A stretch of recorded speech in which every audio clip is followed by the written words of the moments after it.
With our host, Julie Riga. Julie, how are you? And we're going to talk about something interesting. Once you start scaling your business, how to handle infrastructure. Operations is something that's forgotten when people become entrepreneurs. I was watching 60 Day Hustle and they talked nothing about operations, which I was absolutely shocked about because you could have all the sales in the world, you can have all these different things, but if you're not talking about operations as an important part of it, forget about it. Exactly. And as you begin to grow, things start to fall apart if you don't watch over them. So every entrepreneur, CEO, VP, anyone who's leading up an organization needs to have their playbook on how they're managing this.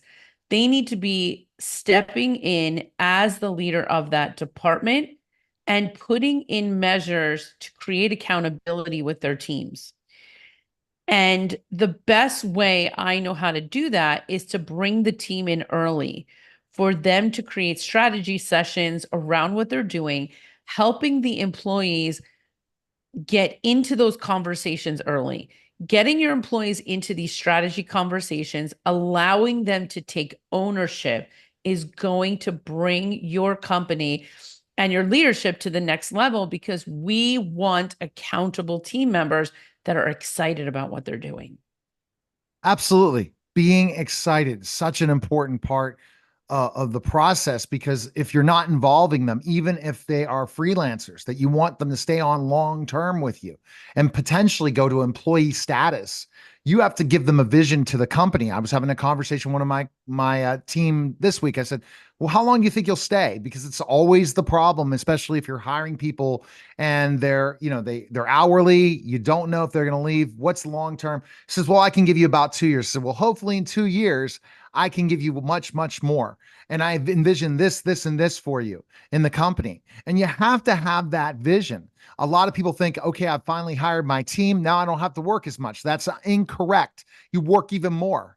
But you work for someday that you won't have to work as much. So you really work on these specific things. Look at your KPIs, look at their really what you want them to accomplish at the end of the day. And it's a figure out process because Julie, they don't teach operations in business school. I didn't go to business school. I'm learning this all myself. But how many people are out there wanting to go in the grind and teach operations because it's boring? Ew, COO, no, I don't want that. But Yeah. that is such an important thing, and they need to have a mission. Know your mission and vision, your team, and what you're expecting to go. Yeah. I mean, every good CEO needs a good business operations lead, or what I like to call business integrator, somebody that can integrate all the different components of the business and keep the business going. There's one thing to be working on the business, building the business, developing the business, but there's another part that you are continuing to do and working that's in the business. Working in the business will not bring you to that next level because you need to be growing the business. So you always need to start thinking about replicating yourself so that the operations can go to one person. The leadership development and growth of the company might stay with you. You might hire other people to help you with that. But it is the understanding of where you want to take that company and building structures and operational procedures around everything you do. And because as the leader, you need to know what's going on. So building playbooks in different areas of your business is going to help with that. So building the playbook for the entire overall business, having your manager playbook, because in essence, you are the leader, but really you're the manager. So I love when we talk about managers and leaders. Leaders are leading the company. We're setting direction. We're setting big pictures. But for me, you're still managing a team. So you as a leader of the company is managing a team of leaders. And so you do need to think about being both and what that looks like and knowing the tools that you have in your arsenal. What does your toolbox look like right now as a leader of your group? If you don't have a set toolbox, you need a little help. And so that's what I come in and help with, Neil. I really come in and help with helping the leader set the strategy, understand where that team needs to go, help them build the playbooks they need so that they can continue to operationalize it, and help them get the employees excited about taking accountability for what everyone's doing on that team. Totally. And if you don't do that, it's bad. It's bad news because at one point it's either going to be a total joke, and the people that speak and represent you, you need to know and trust them. Because if they're not representing you right and they're looking to, especially for talking the freelance about, because there are people watching this that are like, oh, this is great stuff, Julie, but ultimately I'm not there yet, but I am dealing with a few VAs and we have some to help you with that. And I don't know how to structure these VAs and they're wasting my time, eating up my time. I had a team about 4 years ago overseas and literally I was being eaten up for an hour and a half to 2 hours when I was still doing a day job as well. Get up, go on Clubhouse, have a 2 hour meeting, then work from 9 to 5, then go back to work again. But an hour and a half lost every day just because the project manager of that team overseas just didn't get it. So this is the big thing that you're going to be able to identify for them what is broken with your system and what to do about it. Yeah. And it really can be as simple as creating an Excel sheet. So I have a very, it's complicated, but not complicated. I have an Excel spreadsheet template that I use when I work with my clients. I gift, it's their gift when they work with me. And what they do is they customize it to their needs. I've thought about everything for you. I have thought about all the different components of your operations, and I want you to use this playbook to help you drive your success, to help create the accountability with the team. If you set it up right in the beginning and you allow your team members to take accountability and feel like they're part of the process, you will escape some of the problems that you're about to encounter. And the reason why I say this is because there's a bunch of entrepreneurs sitting in your organization. And if you're not motivating them, they are going to check out.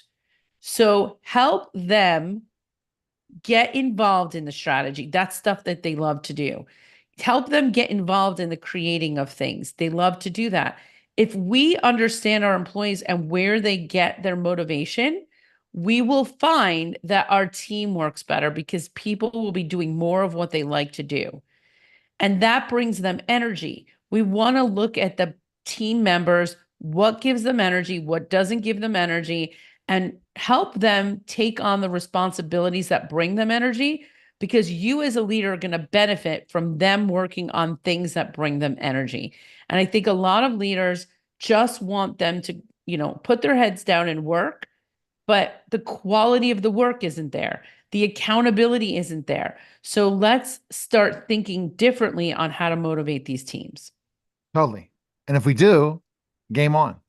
Game And on. that's the thing. I wonder why operations is not, I mean, it's the backbone of a business because once you receive the money from that payment, it all goes into the operations side of things. And yet we put more focus and attention on our marketing, our sales, and not our operations.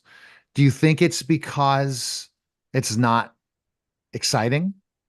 It's not exciting, yes. And I don't think people understand what tools they can use. I don't think people see a different way to do it. And I think that they think it's boring because they're just doing it the old way. And I believe there's a new way of doing this. And that is what I want to work on with people. We need to get people excited about what they do. We need to keep the vision in front of them, get them excited about their job. Work should be fun. And a lot of times we're just making it this task master thing that is not fun. And that brings bad energy into your business. Yeah. And so what about the mistake people make of scaling too early? I think this is something I even reflect on. Now I'm too into it. I don't look ultimately at my bandwidth and what I can do. We always look to become bigger, maybe too fast. Do you Yeah. also identify that where maybe it's not time to scale? A lot of people are teaching things to people that they shouldn't be doing yet. Like they Yeah. shouldn't start a course until they have a couple coaching clients. They shouldn't do this before they're able to do this. Like they shouldn't start a podcast until they have some business. They shouldn't be hiring to run Facebook ads before they have used every organic technique possible.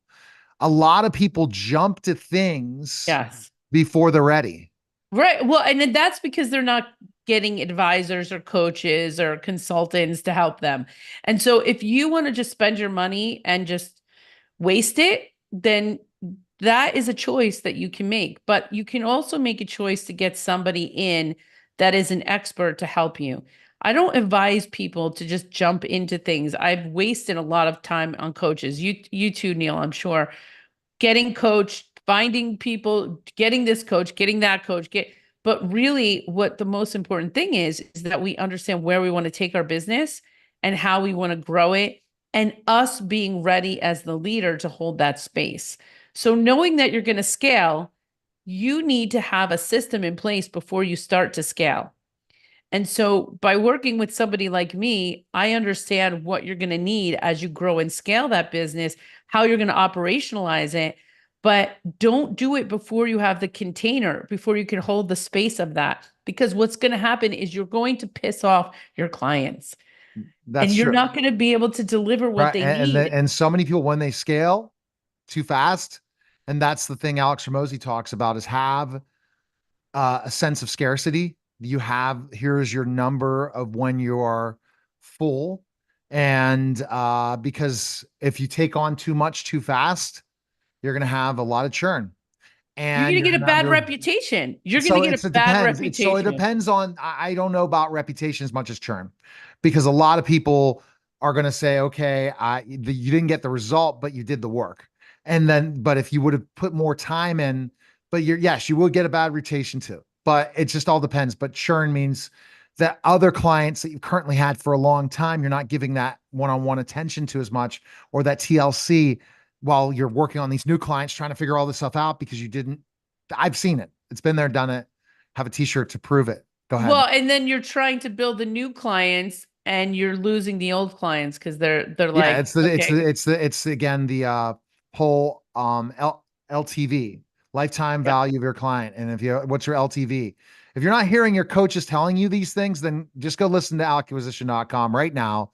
And when we're talking about sales and marketing, and just listen to Alex Ramosi. If your coaches, if you have sales or marketing coaches, not talking about LTV, not talking about specifically ROI, not talking about specifically how you manage your expenses, all these things, forget about it. And if operations, there's Julie's only the person out there really I have known that really knows operations. So where can we go to schedule a call with you today? Where can we go?